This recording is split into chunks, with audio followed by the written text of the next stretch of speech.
En 5, 4, 3, 2, 1. Desde Brasil, ahora comienza Circuito Brasil con Marcelo Rech.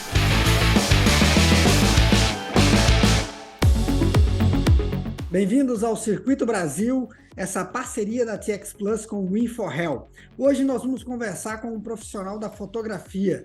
Vamos conversar um pouco sobre como que a tecnologia influencia o mundo da fotografia, como a desinformação também pode ser usada por meio das imagens. Em 3 minutinhos eu volto com esse bate-papo com o fotógrafo Luiz Cláudio Lago Pachá. Até daqui a pouco. Voltamos então para uma conversa hoje com o fotógrafo Luiz Cláudio Lago Pachá, mais conhecido como Pachá, obviamente, da W Press Fotografia, 15 anos como profissional, ele que também é psicólogo. E aí vai conversar com a gente hoje no programa, o Pachá, sobre a fotografia e a tecnologia. Você que é da mesma geração que eu, né, vem lá das antigas, do tempo em que a máquina exigia muito do profissional, né? E hoje a tecnologia facilita um pouco. Queria que você falasse um pouquinho sobre essa transição da fotografia analógica para a fotografia digital. Obrigado por aceitar o nosso convite. Boa noite, é uma honra estar aqui, tá? E assim, já me coloco à disposição para outras vezes, tá? Adoro aparecer. Marcelo, é o seguinte, eu, na verdade, eu não concordo muito que seja mais fácil hoje, não. Vou ser bem sincero contigo. Porque, antigamente, a gente comprava o filme que já tinha a asa, né, que é o nosso ISO da câmera hoje, e você regulava lá a velocidade, a abertura, e fazia a tua composição, e acabou. Hoje você tem na mão um computador, que é cheio de guerre-guerre, cheio de comandos, e às vezes um comando interfere no outro, que você não sabe qual é que está interferindo em qual. Assim, é muito bom, tem muitas vantagens, claro, não vou ser louco de falar que não, mas exige um pouco mais, né? O pessoal tem que conhecer de informática, de internet, saber editar, porque isso na nossa época, quem fazia isso pra gente era o laboratorista. Tudo bem, tinha o seu laboratório em casa, revelava PB, né, preto e branco, a gente mesmo fazia isso. Mas quem fazia colorido era o laboratorista que fazia isso para você. Então ele já conhecia o teu trabalho, já sabia, o Pachá gosta de puxar um pouquinho mais no amarelo nas fotos dele, né? Vou corrigir isso aqui, vou corrigir, que eu sei que ele gosta desse tipo de correção. Mais contraste, menos contraste. E hoje a gente que se vira e faz tudo, né? Só que, assim, na fotografia, tudo que é bom tem alguma coisinha ruim também, que a minha maior briga hoje, Marcelo, com relação à tecnologia, é o seguinte, vamos pegar o cinegrafista. O cinegrafista mudou a mídia onde ele grava, né? Deixou de gravar na VHS, naquelas fitas, e passou a gravar num cartão de memória. Só mudou a mídia. O trabalho dele continua exatamente o mesmo. Mas bem, então, o cinegrafista, ele mudou a mídia que ele entrega, a forma de entregar só. Tá? O trabalho dele continua sendo o mesmo, ele tem que filmar, tem que editar, tudo mais. Na fotografia, eu não sei em que momento o pessoal botou na cabeça que o trabalho do fotógrafo termina na foto digital. Não termina na foto digital. Eu tenho uma briga enorme aqui em Brasília sobre isso. Porque o final do nosso trabalho é o material impresso. É um quadro, é um conjunto de fotos impressas, é um álbum, né? Um álbum de casamento, um álbum de aniversário, ou um formato de revista também, que a gente tem usado bastante. Esse é o final do trabalho do fotógrafo. Né? Tem aí o pessoal do Fine Art que concorda muito isso comigo, porque o Fine Art nada mais é de você fotografar, né, com toda a tecnologia digital, e você pegar esse material e transformar num belo quadro com um material de impressão de uma qualidade absurda, né, que leva aí o fine art a ser um material praticamente uma joia na fotografia, tá? Então, nesse sentido, eu tenho uma briga muito grande, porque o pessoal acha que terminou a foto você entregando ali o digitalzinho. Não é. É o material impresso. Se você pegar um álbum bonito, um quadro bonito, botar na sua casa, você ter o prazer de olhar para aquele quadro quando você passa por ele, é muito diferente de você pegar um pendrive, você assiste no computador, no seu celular, no tablet, e depois você joga na gaveta e esquece essas fotos. Então, assim, tem seu ônus e seu bônus. Mas tem muitos bônus, né? A facilidade, o acesso praticamente para todo mundo, né? Da fotografia, a fotografia entre as artes, né? A filmagem, a escultura, a pintura, a fotografia, foi quem mais se divulgou pelo mundo nas últimas 2 décadas, né? Com esse acesso digital, as pessoas que não tinham acesso a gerar informação, gerar imagens, começaram a gerar imagens de forma absurda. Que, novamente, vou colocar para você, tem um problema. Hoje, as pessoas assimilam, de certa forma, muita informação, muitas imagens, fotos e vídeos, e não tem tempo de analisar isso com calma. E daí a gente acaba vendo essa história aí de fake news, que todo mundo cai em fake news o tempo todo mundo recebe fake news o tempo todo, seja de política, de religião, pessoal, ou qualquer coisa assim. Porque a gente recebe tanta informação, que não tem mais tempo de ter aquele tempo de análise, como a gente tinha. Sim. A gente recebia uma notícia no jornal, ia lá, conversava com os colegas, conversava com o pai e mãe, né? Com o tio, com o professor, e tinha um tempo de analisar isso, e questionar e entender. A gente não tem mais esse tempo. É uma informação vindo por cima da outra o tempo todo, e fica essa loucura. Pacha, eu ia te perguntar exatamente em cima dessa questão, né? Às vezes, quando a gente fala de desinformação, o senso comum nos leva a pensar apenas em texto, né? Mas existe desinformação também na imagem. Eu queria que você falasse um pouquinho sobre isso, né? A manipulação das imagens de forma intencional para produzir algum efeito, digamos, político, econômico, que seja. Marcelo, é o seguinte, porque, na verdade, você não precisa nem fazer aquela... Quando a gente fala em manipulação, muita gente já vai... Photoshop. Né? Jogou no Photoshop, botou não sei quem, tirou não sei quem, fez isso, fez aquilo. Não precisa de Photoshop. Eu escolhendo o ângulo que eu quero passar a informação, tá? Eu digo a informação de uma forma ou de outra. Aqui em Brasília teve um caso, eu não vou lembrar os detalhes, mas eu tenho no meu computador essas fotos. Saiu na internet uma foto de uma mãe segurando uma criança, a criança com a testinha escorrendo sangue, e a notícia dizendo que a criança tinha sido vítima de uma bala de borracha da polícia militar. Bem, então, saiu essa história falando que a mãe tinha sido alvejada, a criança tinha sido alvejada por uma bala de borracha da polícia militar. Depois eu descobri a imagem, porque saiu só a imagem da criança com a mãe e a criança com a testinha sangrando. Depois eu descobri a imagem real, que a mãe e a criança estavam se protegendo atrás dos policiais militares, porque o que acertou a criança foi uma pedrada. Claro que não foi intencional, mas, acredito eu, né? Mas foi uma pedrada de quem estava brigando com a polícia sobre a questão da reintegração de posse.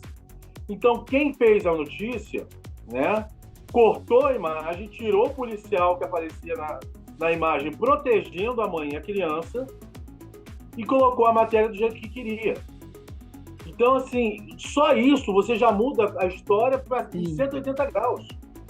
E isso é muito sério, porque há muita irresponsabilidade nisso.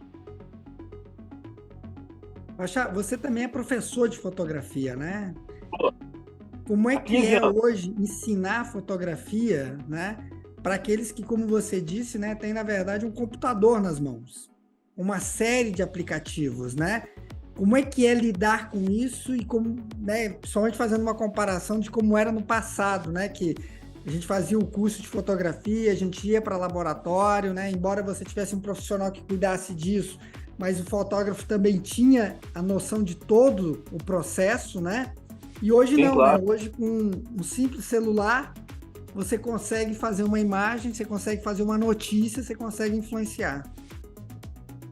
Olha, Marcelo, ministrar aulas de fotografia é quase assim um sacerdócio. Eu adoro dar aula. Eu adoro dividir um pouco que eu sei com outra pessoa e aprender com essa pessoa, tá? A gente tem alunos de todos os níveis. Eu tenho um aluno que não sabe a diferença, eu brinco com eles, que não sabe a diferença de uma máquina fotográfica para um forno de micro-ondas, tá? Que tá pegando a máquina pela primeira vez, já viu máquina na mão dos outros, mas nunca pegou, então não sabe como aquele negócio funciona. E tem um aluno que já está lá fuçando na internet, vendo vídeo no YouTube, já está fotografando, mas quer uma coisa orientada corretamente, tá? Quer o aprendizado direcionado certinho. Porque tem muita gente que tem dificuldade com essa história de aprender via internet. Uhum. Né? Então, assim, é muito bacana, porque o desafio continua o mesmo. Você ensinar a pessoa a mexer numa câmera analógica com filme e você ensinar a pessoa a revelar um filme, a ir para um laboratório, ampliar, revelar o papel, aquela coisa toda, aquele famoso quarto vermelho, né? Aquele quarto escuro com lâmpada vermelha, Uhum. que a gente tem muito em filme, né? Que é só revelação de preto e branco, porque o colorido é 100% no escuro.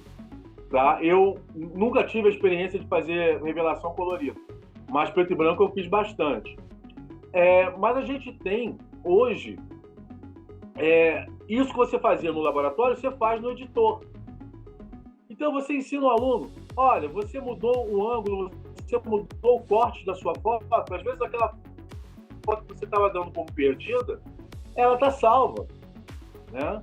Aquela foto que você, quando você joga para uma tela maior, você começa a ver detalhes que você não via antes.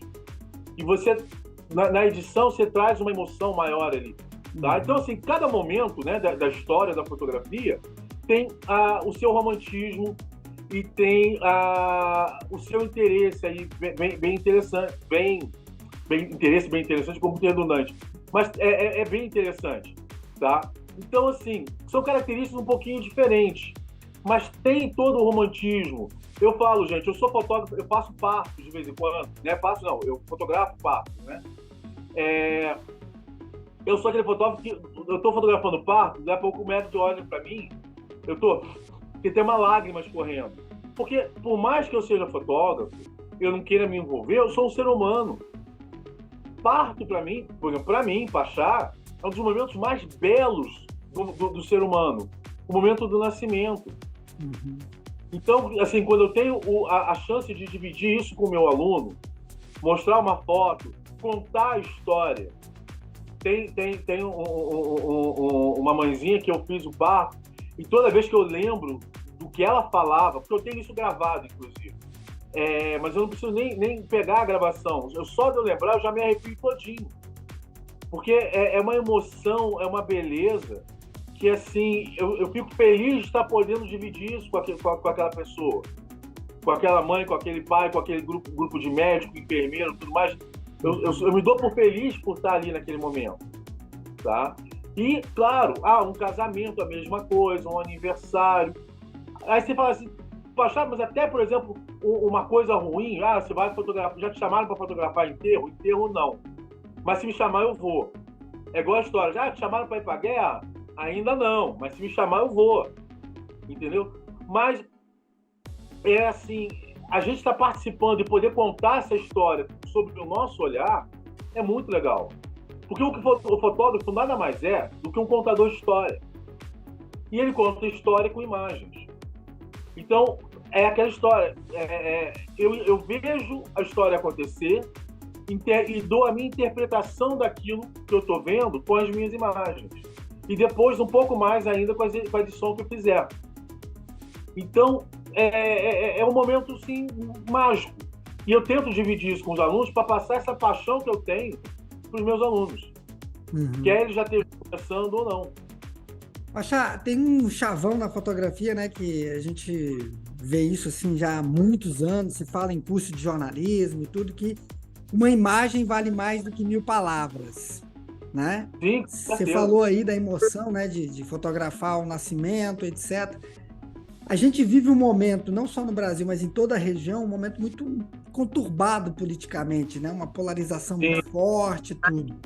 Como é que você vê o profissional de fotografia interferindo nesse processo, né? Você falou aí da questão do ângulo, que apenas a escolha do ângulo já pode passar uma mensagem totalmente diferente da realidade.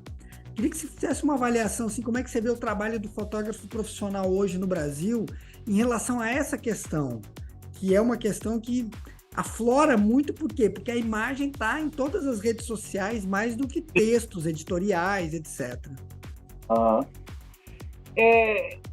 É complicado, de certa forma, Marcelo, porque assim, o fotógrafo de jornal, né, de um meio de mídia, ele vai seguir uma pauta que o jornal manda para ele.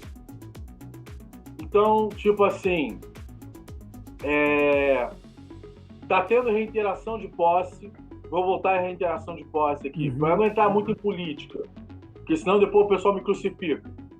Tá tendo uma reiteração de posse de um terreno e o diretor da redação quer que venha a informação falando da truculência da polícia na reiteração de posse. Tá? Então, o jornalista que vai escrever a matéria, ou a jornalista, né, claro, o fotógrafo ou a fotógrafa, eles já vão com um viés. Eu tenho que trazer a informação baseada no que o meu diretor de redação está mandando. Ele pode até fazer outras imagens que contem outros fatos da história, mas ele tem ali, por pauta, né, por obrigação, trazer o que está sendo mandado para ele, o que é problemático. Sim. Porque às vezes ele não está concordando com aquilo, ele está vendo outras coisas, quer mostrar outras coisas, e às vezes não funciona, não vai rolar, tá? Mas ele tem que contar a história. Às vezes ele não conta a história naquele jornal, passa a imagem para outro, essas coisas acontecem. Mas assim, o trabalho do fotógrafo como divulgador de informação, ele é fundamental. Vamos pegar um caso que teve alguns anos, acho que já tem uns 2, 3 anos isso, se eu não me engano, ou mais talvez, daquele menino sírio que morreu na praia. Sim. Que fizeram muita comparação daquele menino com aquela menina afegã, da foto que ganhou o Pulitzer, né? Que questionaram o fotógrafo o que levou ele até ao suicídio, por que ele não tinha feito nada por aquela criança. Não no caso da criança síria, da afegã. Sim. Mas se não tem um fotógrafo ali para registrar e contar a história, e você vê com seu... Eu brinco com as crianças assim, você vê com seus olhinhos, né, aquilo, e sentir o incômodo, a dor, ou a revolta, que o fotógrafo também sentiu quando fez aquela foto. Se não tem a foto, a informação tem um peso muito menor. Entendeu? Eu chegar e falar que tem mais uma vítima de feminicídio em Brasília. Hoje foi a 24ª, infelizmente. Tá? Eu falar isso é uma coisa. Eu mostrar a imagem. Eu não preciso mostrar a pessoa morta, né? Até porque os jornais não fazem muito isso. Sim. Mas eu mostrar o corpo já dentro do saco, indo pro IML, não sei o quê. Tudo isso mexe muito mais do que só as palavras. Então, a imagem tem um poder muito grande de persuasão, entendeu? E com isso, a responsabilidade do fotógrafo é muito grande. Só que, às vezes, a coisa passa por cima dele, porque ele manda um material, não vou falar que acontece sempre, porque eu vou estar mentindo, tá? Mas, assim, às vezes pode acontecer dele mandar um material para a redação, o diretor de fotografia, o diretor de redação, cortar a foto, editar a foto e falar que foi outra história. Porque ele quer contar outra história. O jornal tem um direcionamento que quer contar outra história. Uhum. Tá? Então, essas coisas podem acontecer. E hoje, como todo mundo tem acesso à internet, todo mundo vira jornalista, né? E são, de certa forma, os fofoqueiros de plantão, né? E cada um, e muito sem a competência do jornalista de buscar informação, buscar as fontes e tudo mais, as pessoas começam a postar qualquer coisa porque elas entenderam que é aquilo, acham que é aquilo, e se acham no direito de postar de qualquer jeito. Há muita desinformação hoje. Então a gente tem que tomar muito cuidado com o que chega para a gente. Inclusive para quem é pai, quem é mãe, né, tá sempre de olho no que está chegando para os seus filhos. Porque a informação demais, como eu falei, a informação em excesso. E sem um crivo mínimo. Então chega qualquer coisa e você não está sabendo o que seus filhos estão vendo. E você nem sabe o que você está vendo, muito menos os seus filhos. Pachá, para a gente já encerrar, né, a questão que você estava falando do peso que a imagem tem, né? Aí eu queria te perguntar, na formação hoje, né, se dá muita importância para o jornalista de texto, basicamente. Você acha que você dá um peso maior também para aquele que vai ser o profissional de imagem, né? No sentido do compromisso moral, do compromisso ético, né? Às vezes a gente fala da tecnologia apenas de dominar os aplicativos, os programas, e essa questão, né, da ética e da moral, daquilo que ele está vendo e daquilo que ele vai retratar, acaba ficando no segundo plano? Sim, porque o que acontece, na verdade, Marcelo? Se você for parar para ver, a formação de tecnólogo em fotografia é relativamente recente. Se eu não estou enganado, começou com o Senac em São Paulo, tá? Vamos botar aí uns 10, 15 anos. Eu acho que não tem mais do que isso. Posso estar meio confuso, mas acho que é isso. O que acontece? Eu não tenho certeza se na formação do tecnólogo, por exemplo, se tem alguma matéria, ou se o professor em algum momento, ou os professores, falam dessa questão ética. Porque muitas vezes você sai tecnólogo em fotografia, mas você vai buscar qual é a tua área de maior interesse. Às vezes é moda, às vezes e cada área você tem uma questão ética. Por exemplo, eu trabalhei com moda. Eu fotografava meninas, meninos menores de idade, que os pais, vou botar assim, largavam na agência de modelos para fazer um ensaio comigo, sem eles nem saberem qual era a minha cara. Isso na época de filme, não estou falando nem agora no digital, estou falando na época de filme isso. Lá para 2000, ou pouco antes de 2000. E eu sempre falei, eu não fotografo menor de idade, eu falo isso sempre para os meus alunos, eu não fotografo menor de idade sem um adulto perto. Na agência, não tinha um pai, uma mãe, uma tia, um primo, um irmão, alguém maior de idade para acompanhar a sessão de fotos da criança. Eu chamava um adulto da agência, fotografava ele com a criança para saber quem acompanhou, e aí eu fazia a sessão de fotos. Porque de antigamente até hoje isso acontece. A fantasia na cabeça das pessoas ela é muito grande. Uhum. Então, para uma criança, um adolescente, fantasiar que o fotógrafo vai arranjar um emprego naquela revista que ele sonha trabalhar como modelo, ou naquela televisão que ele sonha em participar, e achar e gerar uma situação incômoda para os dois aí, é muito fácil. Como do mesmo jeito a gente sabe que, infelizmente, tem gente que se usa da profissão de fotógrafo ou cinegrafista para cometer abusos com maiores ou com menores, né? Que para mim é cadeia e não tem conversa. Então, assim, a gente tem que ter um cuidado com essa questão ética. Na formação, para os meus alunos, o meu sócio, o professor Walter de Carvalho, a gente sempre fala alguma coisa com relação a essa questão ética. Porque você, quando está gerando a imagem, contando uma história, você tem um compromisso com quem você conta. Porque se você contar uma mentira, a pessoa vai replicar uma mentira. E essa mentira, de tanto ser replicada, às vezes toma áreas de verdade. e pode prejudicar alguém, né? Então tem certas brincadeiras, certas coisas que a gente não faz. Então a gente tem que tomar cuidado. E a formação, seja na faculdade ou nesses cursos técnicos, ela tem que passar por isso, né? Ela deveria ter uma matéria de ética para a pessoa, seja lá qual for o posicionamento político, religioso dessa pessoa, como fotógrafo, a pessoa entender que eu não posso distorcer a realidade. Eu quero brigar sobre as coisas, eu vou contar a verdade como ela é. Eu vou dar um exemplo, rapidinho, eu sei que eu falo muito, tá? O Araquém Alcântara, que é o nosso maior nome na fotografia de natureza, ele tinha uns 6 anos de fotógrafo, se eu não me engano, a história é essa.